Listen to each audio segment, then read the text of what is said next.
The tale of the 47 Ronin, also known as the Akko incident, is one of Japan's most cherished stories of loyalty, honor, and revenge.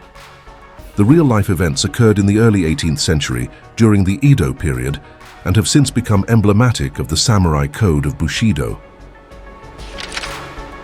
This tale is not only a gripping story of vengeance, but also a moral examination of the conflicting values of duty, honor, and justice that defined the samurai ethos, raising difficult questions about loyalty, obedience, and justification for revenge.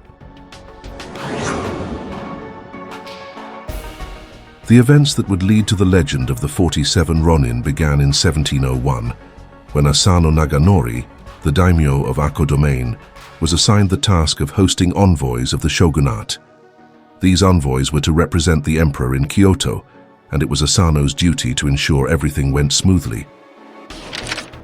However, Asano's unfamiliarity with courtly etiquette required that he seek guidance from Kira Yoshinaka, the shogunate official in charge of protocol. Kira, known for his arrogance and corruption, demanded bribes and lavish gifts in exchange for his guidance. When Asano refused to indulge in such practices, Kira responded with insults, openly humiliating him in the Edo castle. Driven by rage and a sense of dishonor, Asano drew his sword and attacked Kira in the castle's corridors. Though Kira was only wounded, this act of violence within the castle walls, strictly forbidden by law, sealed Asano's fate.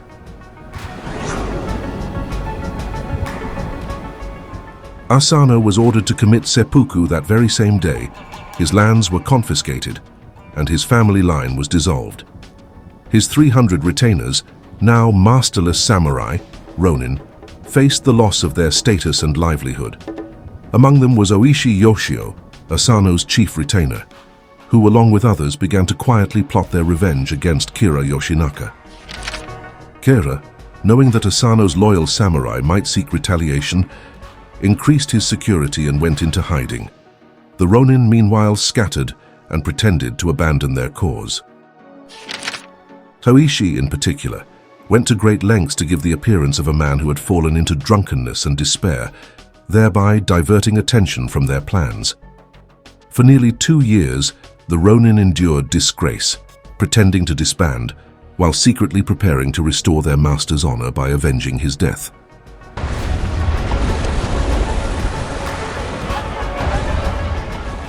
On the snowy night of December 14, 1702, the 47 Ronin struck. After careful planning, they gathered under Oishi's leadership and stormed Kira Yoshinaka's heavily guarded mansion in Edo, modern-day Tokyo. Their attack was swift and decisive. The Ronin fought their way through Kira's guards and searched the mansion until they found him hiding in a storage shed. The moment of reckoning had arrived. Oishi presented Kira with the same short blade that Asano had used in his forced seppuku, giving him the opportunity to die honorably. However, Kira, overcome with fear, refused to take his own life. With no other option left, Oishi beheaded Kira and placed his head on Asano's grave at Sengakuji Temple in Edo, thus avenging their master. Having fulfilled their duty, the 47 Ronin surrendered themselves to the authorities, fully aware of the consequences.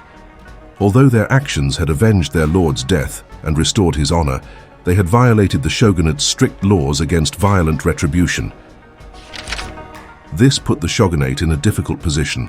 While the Ronin were praised by many for their unwavering loyalty, their defiance of the law could not be ignored. In 1703, the shogunate delivered its verdict.